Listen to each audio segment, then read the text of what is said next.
오늘 읽으신 말씀은 요한복음 21장 15절부터 19절까지 말씀입니다. 제가 대표해서 공독하도록 하겠습니다.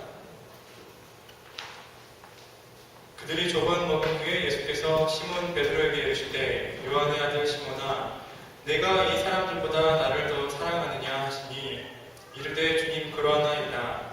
내가 주님을 사랑하는 줄 주님께서 아시나이다. 이르시되 내 어린 양을 먹이라 하시고 또 두 번째 이르시되 요한의 아들 시몬아 내가 나를 사랑하느냐 하시니 이르되 주님 그러하나이다. 내가 주님을 사랑하는 줄 주님께서 아시나이다. 이르시되 내 양을 치라 하시고 세 번째 이르시되 요한의 아들 시몬아 내가 나를 사랑하느냐 하시니 주께서 세 번째 내가 나를 사랑하느냐 하심으로 베드로가 근심하여 이르되 주님 모든 것을 아시오매 내가 주님을 사랑하는 줄을 주님께서 아시나이다. 예수께서 이르시되 내 양을 먹이라. 내가 진실로 진실로 내게 이르노니 내가 젊어서는 스스로 띠뛰고 원하는 곳으로 다녔거니와 늙어서는 내 팔을 벌리리니 남이 내게 띠뛰고 원하지 아니하는 곳으로 데려가리라. 이 말씀을 하심은 베드로가 어떠한 조금으로 하나님께 영광을 돌릴 것을 가리키심이로라. 이 말씀을 하시고 베드로에게 이르시되 나를 따르라 하시니 이 말씀은 하나님께서 오늘 저희에게 주신 말씀입니다.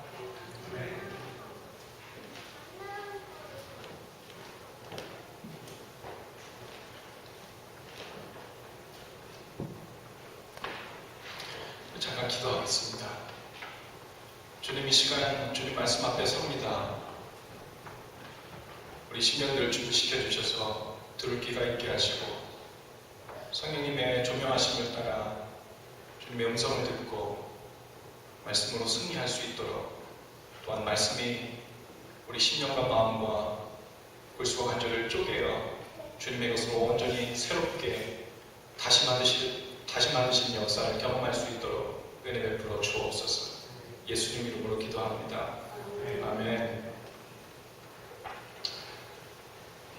예쁘죠? 제가 들고 있는 이 미니 아이패드는요 어디서 났냐면 지난 4월에 LA에서 한인연합감리교회 총회 한인연합감리교회 목사님들 모임이 있었어요. 거기 갔는데 프로그램 중에 하나로 오후에 이런 프로그램이 있었어요. 나는 가수다 목회자 편.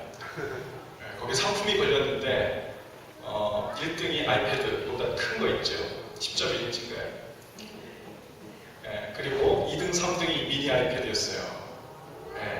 저의 타겟은 미니 아이패드였습니다. 그래서 일부러 2등을 한 건 아니고요. 아무튼 하다 보니까 주께서 오묘하게 섭리하셔서 2등을 해서 상품으로 미니 아이패드를 탔어요. 무슨 노래 불렀는지 궁금하세요? 김종환의 사랑을 위하여 불렀어요. 이렇게 부른 거예요. 아마 교수님 잘하실 것 같은데, 그치? 이른 아침에 잠에서 깨어 주님 바라볼 수 있다면 노랗게 피는 강가에 서서 작은 미소로 주님 부르리. 하루를 살아도 행복할 수 있다면 나는 그 길을 택하고 싶다.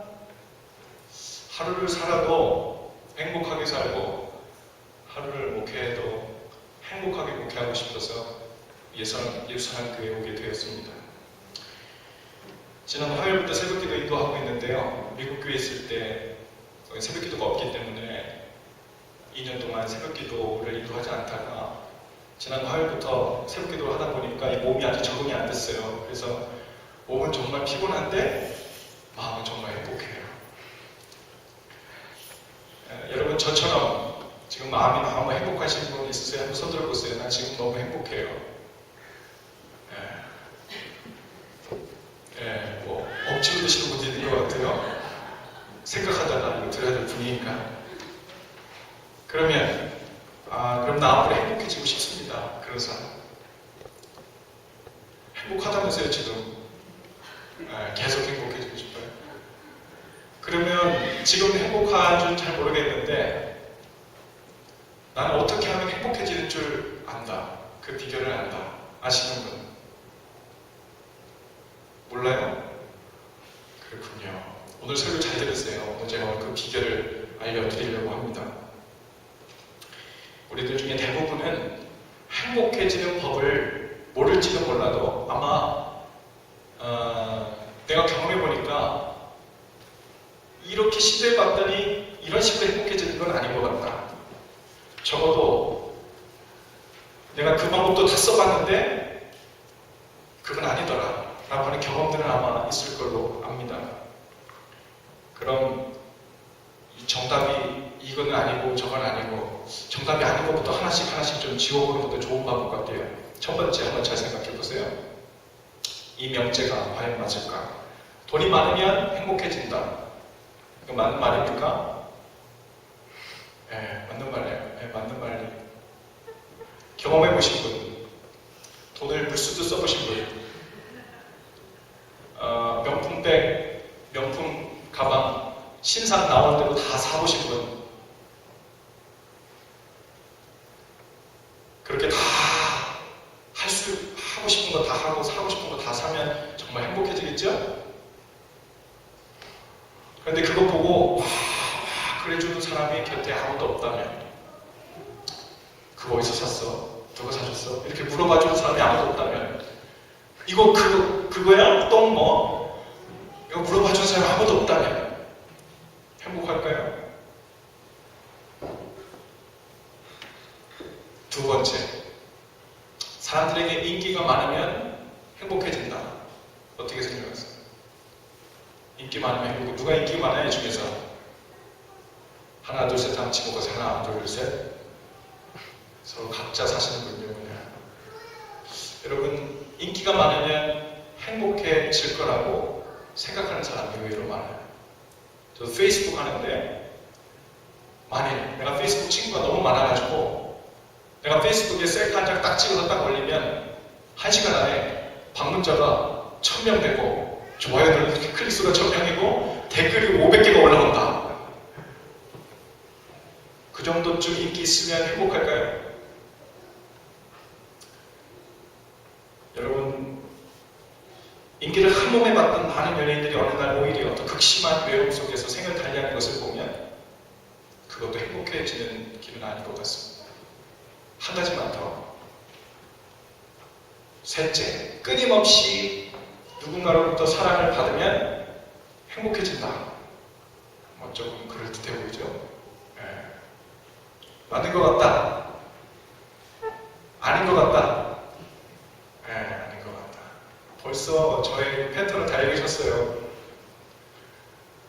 여러분, 이런 말이 있어요. 여자는 자신이 좋아하는 사람 말고 자신을 더 좋아해주는 사람을 만나서 결혼해야 더 행복하다. 그런 말이 있는 거 아세요? 아직 결혼할 때가 안 돼가지고 잘 모르시면. 예. 여자는 자기가 너무 좋아서 따라다니면서 결혼해주세요 그런 사람 말고 자기를 따라다니면서 결혼해달라고 하는 사람하고 결혼해야 나중에 결혼 생활이 편하고 행복해진다는 말이 있어요. 그런데 많은 사람들이 결혼할 때 상대 배우자에게 무한의 사랑을 받을 것을 기대하며 그 기대감으로 결혼 생활을 시작합니다. 그리고 짧게는 몇 주, 길게는 몇 수개월에서 1년까지 후에는 모두가 동일하게 이런 것을 깨달아요. 아, 내가 믿었던 내 아내, 내 남편, 사실은 내가 기대했던 그런 종류의 사랑을 퍼줄 수 있는 천사가 아니었구나. 그저 나처럼 누군가의 사랑이 필요한 연약한 나 같은 인간일 뿐이구나. 이것을 다 깨닫게 되죠. 그래서 나중에 이런 말도 해요. 연애할 때 속아서 결혼했다. 본래 이런 사람인 줄 몰랐다. 신집사님도 연애해서 결혼하셨다면서요. 이미 다 알고 결혼하셨어요. 하지만 본래 그런 거예요. 본래 그런 거예요. 해 아래 새로운 사람은 없어요. 혹시 우리 청년들 중에 자신을 완벽하게 사랑해줄 배우자를 찾으며 기도하며 기다리고 계신 분이 있다면 얼른 기도를 멈추기 바랍니다. 하나님 저희 더 이상 부담 주시지 마시고 그거는 이루어질 수 없는 기도예요. 하나님 그런 기도 막 통성기도를 하면 더 부담을 받으셔요. 제발 그만해.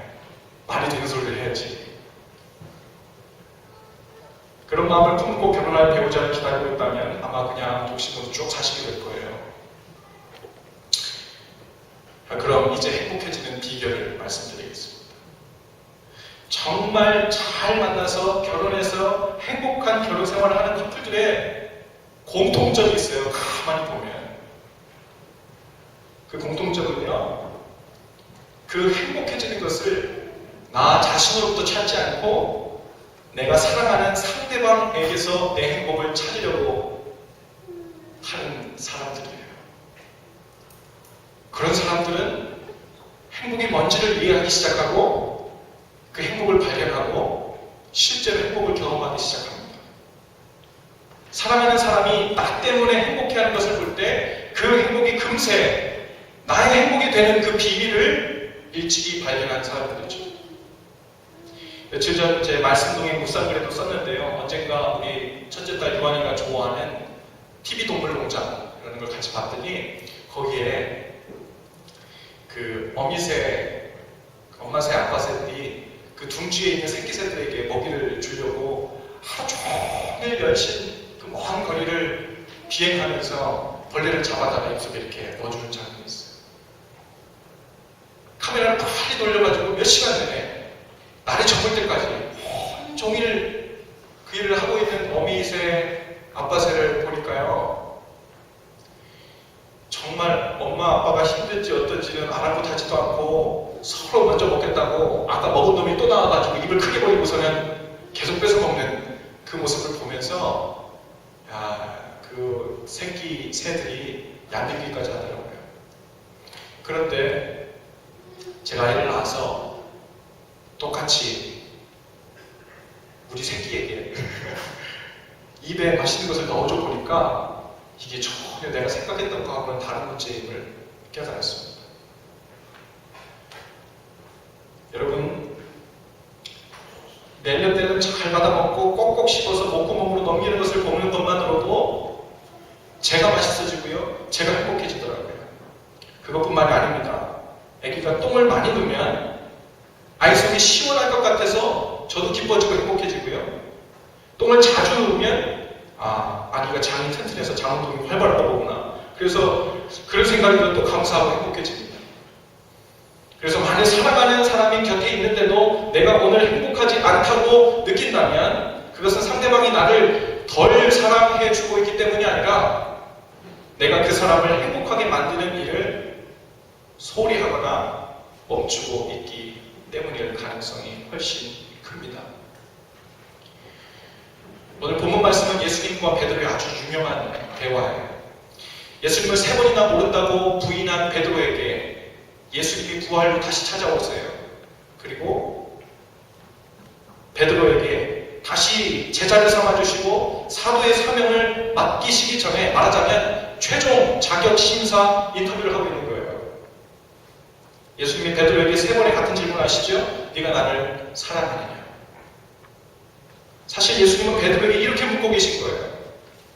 성경에는 없지만 예수님이 아마 이런 뉘앙스로 말씀하셨을 거예요. 상상을 해보면 아마 이렇게 말씀하셨을 거예요. 베드로야, 나는 네가 누군지 잘 안다. 둘째가 라면 서러울 정도로 무식하다는 것도 잘 알고 있고 성격이 불같아서 일을 쉽게 그르치고 망쳐버릴 수 있는 사람이라는 것도 잘 안다. 평생 배운 것이라고는 고기 잡는 것밖에 없다는 것도 안다. 늘 마음만 앞서서 섣불리 나섰다가 일을 수습하지 못하는 성격인 것도 안다. 그리고 무엇보다 네가 나를 또 배신할지도 모른다는 것도 잘 알고 있다. 하지만 괜찮다. 내가 함께하고 도와줄 것이니 문제없을 것이다. 하지만 너에게 나의 일을 맡기기 전에 꼭 한 가지 분명히 짚고 넘어가야 할 것이 있다. 다른 건 몰라도 이것은 꼭 짚고 넘어가야 너에게 내 일을 맡길 수 있다. 그리고 질문하시는 거야. 네가 여기 있는 다른 어떤 사람들보다 나를 더 사랑하느냐? 3번이나 같은 것을 물으셨어요. 그리고는 그 대답을 들으신 후에 내 양을 치라, 내 양을 먹이라 라고 말씀하시는 거예요. 예수님은 베드로가 하나님의 나라를 위해 어디에 가서 무슨 일을 하더라도 예수님의 사랑에 매인 사람이 먼저 되기를 원하신 줄로 믿습니다. 무슨 일을 하든 예수님을 사랑하기 때문에 하고 예수님을 사랑하기 위해서 해야 하는 것임을 먼저 분명히 짚어주신 거예요. 여러분, 우리들 또한 하나님의 자녀인 동시에 주님의 제자로 부름받은 줄로 믿습니다. 그리고 맡겨진 삶의 터전에서, 그리고 속해 있는 교회 공동체에서, 그리고 가정에서 감당해야 할 주님의 일을 맡은 자들이에요. 하지만 어떤 일을 많이 그리고 훌륭히 해내는 일보다도 더 중요한 일이 있어요. 그것은 왜, 그리고 뭘 위해서 그 일을 감당하고 있는가를 아는 거예요. 우리는 모두 예수님의 십자가의 사랑의 은혜의 메인 사람들입니다. 자유를 스스로 포기한 채 주님의 사랑에 구속된 사람들이지만, 다른 종과 노예와 다른 것은 스스로 구속되기를 선택한 사람들이라는 거예요. 사랑하는 예수님을 기쁘시게 하는 삶이 나 자신의 행복으로 직결되는 일임을 경험하고 체험하고 깨달았기 때문에 그렇습니다. 예수 사랑의 메인 사람들, 그 사람들은 내 마음대로 살고 싶은 자유를 주님께 스스로 단합한 사람들이에요. 나의 기쁨이 아니라 예수님을 기쁘시게 하는 일을 통해 행복하게 되는 것을 깨닫고 알게 된 사람들입니다. 적당히 주님 맡기신 일들을 감당하면서 동시에 내 인생의 주인의 세도 하는 사람이 아니에요. 내 생각과 의지는 죽어서 온데간데없고 오직 나를 통해 주님께서 내 삶 속에 사실 수 있으시도록 날마다 자신을 내려놓고 어떤 상황을 만나든 주님께 순종하며 살기로 결심한 사람들이에요. 그래서 바울이 갈라디아서 2장 20절에 이렇게 고백합니다. 나는 그리스도와 함께 십자가로 못 박혀 죽었습니다. 이제 살고 있는 것은 내가 아닙니다. 그리스도께서 내 안에 살고 계십니다. 내가 지금 육신 안에서 살고 있는 삶은 나를 사랑하셔서 나를 위하여 자기 몸을 내어주신 하나님의 아들을 믿는 믿음 안에서 살아가는 것입니다. 많은 크리스천들이 자신의 인생을 계획하고 기도하는 중에 한참을 잘못 생각하고 있는 부분이 있습니다.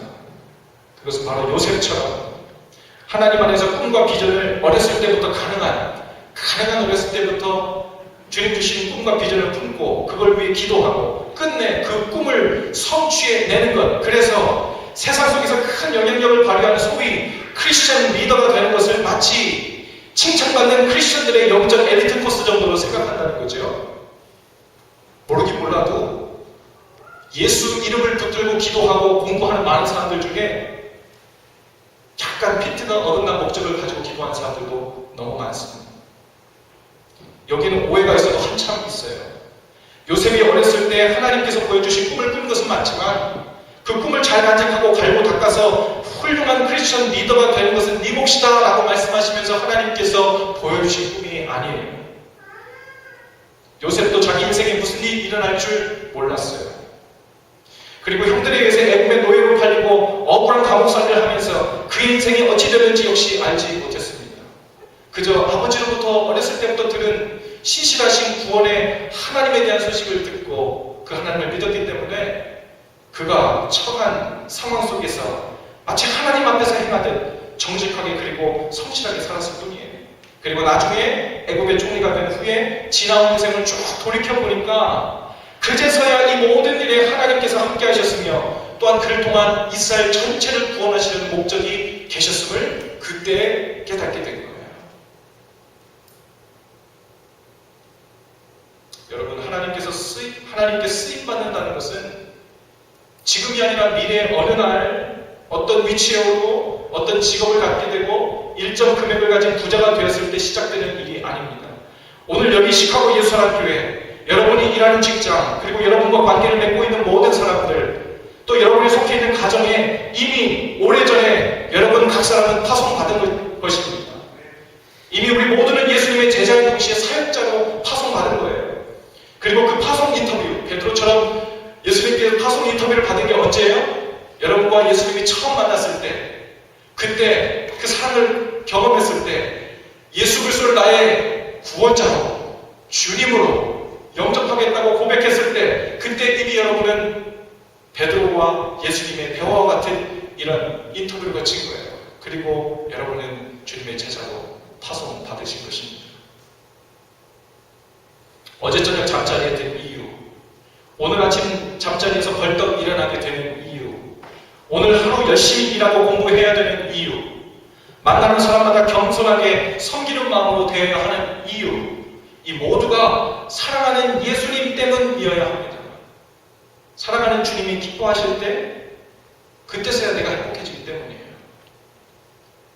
주님의 사랑이 스스로 행복하게 내어 살기로 결정한 사람은 이제 자신의 권리를 스스로 내어놓기 시작해요. 내가 내 삶에 대한 권리를 많이 내려놓을수록 예수님께서 내 삶 속에 그만큼 깊이 들어오셔서 사실 수 있습니다. 그 안에서 세상이 줄 수 없는 평안을 경험하게 되고 사람들과의 비교의식은 사라지게 되고 내 안에 살아계신 사랑하는 주님으로 인하여 기쁨이 차오르고 행복해지는 줄로 믿습니다. 사랑하는 사람이 생겼을 때 자신이 누려야 할 권리를 사랑하는 이를 위해 기꺼이 즐거이 내려놓는 일은 너무도 당연한 일이에요. 그렇죠? 제가 처음 제 아내를 만났을 때 지금으로부터 한 10년 전쯤 되십니다. 처음 만났는데 그냥 보자마자 제가 그냥 사랑에 빠져버렸어요. 그래서 이런 생각이 들더라고요. 그저 저 사람을 평생 곁에 두고 함께 살 수만 있다면 평생 돈 없이 하루 세끼 계속 라면만 끓여 먹고 살아도 행복하겠다. 저 사람만 나를 알아주고 인정해주면 다른 사람이 아무도 나를 알아주지 않아도 친구 없어도 행복하겠다. 이런 생각이 들었어요. 정말 사랑했기 때문에 그래요. 무엇이든 내가 가진 것을 아내에게 줄 수 있을 때 그때마다 더 행복했어요. 가만히 보니까 제 아내도 그랬던 것 같아요. 저를 만나고 얼마 되지 않아서 아내 통장에 모아두었던 모든 돈을 다 써버렸더라고요. 이것저것 다 사주고 챙겨주고 싶었다고 아낌없이 통장을 탈탈 털어서 옷도 사주고 뭐 넥타이도 사주고 와이셔도 사주고 그랬죠? 증인이 저기 있습니다. 예수님과의 첫사랑의 만남도 그래요. 정말 예수님을 사랑하게 되면요, 내 모든 권리를 내려놓는 것이 기쁨이 되어야 돼요. 주님께 무엇이든 드리고 헌신하는 것이 기쁨이 됩니다. 신앙생활은 너무 무리하지 않고 적당히 내 삶도 챙겨가며 하는 거야 라는 생각은요, 마귀가 주는 생각이에요. 거짓입니다. 아직 사랑이 뭔지 모르는 거예요. 아직 사랑하는 사람을 위해 희생하고 내가 가진 것을 온전히 내려놓을 때마다 더 큰 양의 기쁨과 행복이 나에게 찾아오게 되는 원리를 아직 모르는 거예요. 책임감 없이 자신의 삶을 내팽개치라는 말이 아닙니다. 삶의 이유와 목적 그리고 행복의 근거가 어디에 있는지 무엇인지 먼저 분명히 해야 한다는 말이에요. 여러분, 십자가에서 표현되고 증명된 하나님의 엄청난 사랑을 받아 그분의 자녀가 되었음에도 불구하고 예수님과 동행하며 그 사랑 가운데 살고 있다고 하면서도 지금 우리에게 만약 평안이 없고 행복하지 않다면 그것은 하나의 이유밖에 없어요. 우리가 주님의 사랑에 아직 덜 매여 있는 것입니다. 주님으로만 내 인생의 만족을 삼고 기쁨을 삼지 못하고 있는 거예요. 아직도 주님을 내 온 마음을 다해 사랑하고 있지 못하기 때문입니다.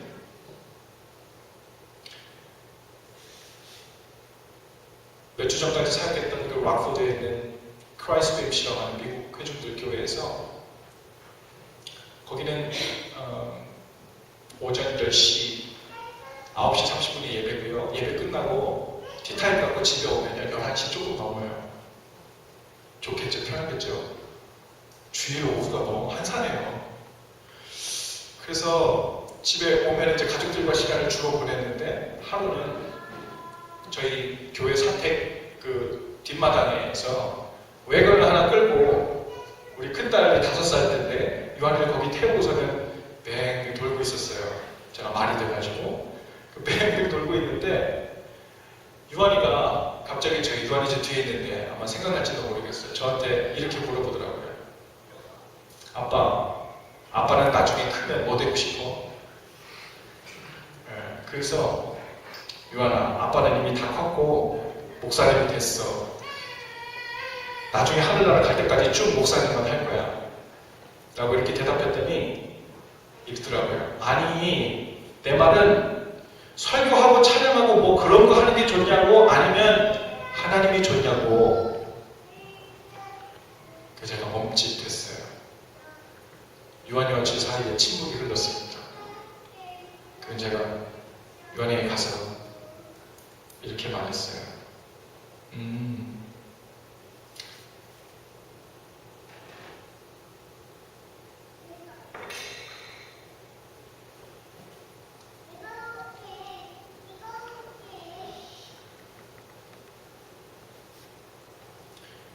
아빠는 하나님이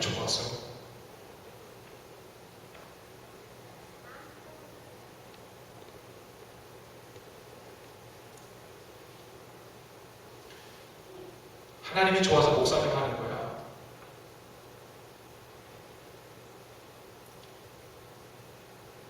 거룩해 보이는 주님의 사역도요, 얼마든지 다른 이유를 가지고 생각할 수 있어요. 교회에서 주님의 사역을 하기 때문에 행복해지는 것이 아니에요. 주님께 매여있지 않고 그 사랑에 매여있지 않고 주님 사랑하는 것을 내 행복으로, 내 만족으로 삼지 못한 상태에서 교회 사역에 너무 많이 인발되면요, 거기서 번아웃이 오는 거예요. 거기서 몸이 지치고, 야, 이거 적당히 거리를 둬야 되겠네, 이런 생각을 하게 되는 거예요.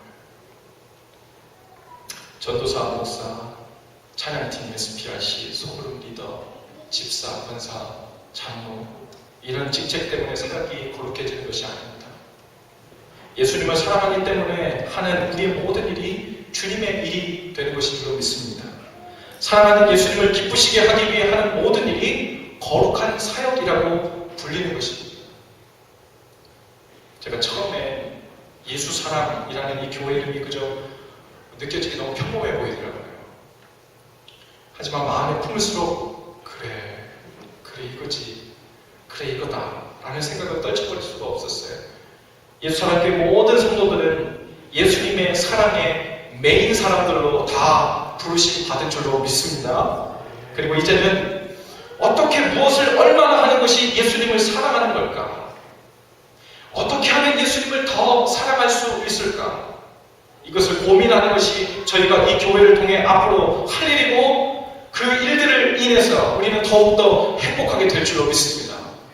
야, 새로운 목사님 오셔가지고 이거 우리는 뭐 얼마나 힘든지 우리 스케줄도 잘 모르고 남사정도 모르고 자기 목 열심히 해보겠다고 뭐 이름 내고 싶어가지고 좀 오버하시는 거 아니면 큰일 났네. 이거 적당히 거리를 둬야 되겠어. 물론 그런 생각 안 하시는 줄은 다 알지만 제 마음에 제 안에 주님께서 주신 이 마음들이 여러분과 함께 사역하고 섬기는 과정 중에 이것이 일로서가 아니라 기쁨으로, 행복으로 주님께 고백드려지고 헌신드려지고 보여줄 수 있게 되기를 바랍니다. 그래서 오늘 주보 속에 넣어드린 플라이어를 보시면요, 그 플라이어 안에 다음 주부터 4주간 예수님을 위한 4가지 사랑의 언어라는 제목으로 시리즈 설교, 연속 설교가 진행됩니다. 도대체 무엇을 어떻게 하는 것이 예수님을 사랑하는 일일까에 대한 그것에 대한 말씀을 전할 거예요. 그리고 이 4가지 주제가 앞으로 우리 예수랑교회 목회 비전과 사명이 될 것입니다. 사람마다 다 러브 랭귀지가 있대요. 제가 아내에게 예수나 사랑해 이렇게 말하면 그것을 날 사랑하는구나 이렇게 느끼는 사람이 있는가 하면, 말로 하는 것에서는 사랑이 안 되고 자기가 좋아하는 백을 사준다든지 꽃을 사다 준다든지 그래야 날 사랑하는구나 라고 사랑의 언어로 알아듣는 사랑의 언어가 다 다르다는 거예요. 어떤 사람은 내 말을 귀 기울여 들어줄 때 그게 내가 느낄 때 날 사랑한다고 인정하게 되는 사랑의 언어였다는 거죠. 그래서 어떤 사람은 내가 사랑해 내가 몇 번이나 얘기했어. 그런데도 왜 못 믿어? 왜 자꾸 의심해? 아니에요. 사랑의 언어가 달라서 그래요. 내가 어떻게 해주면 사랑한다고 느낄 것 같은데 그걸 먼저 물어보세요. 그리고 나서 그 사람이 원하는 사랑의 언어로 말해주는 거예요.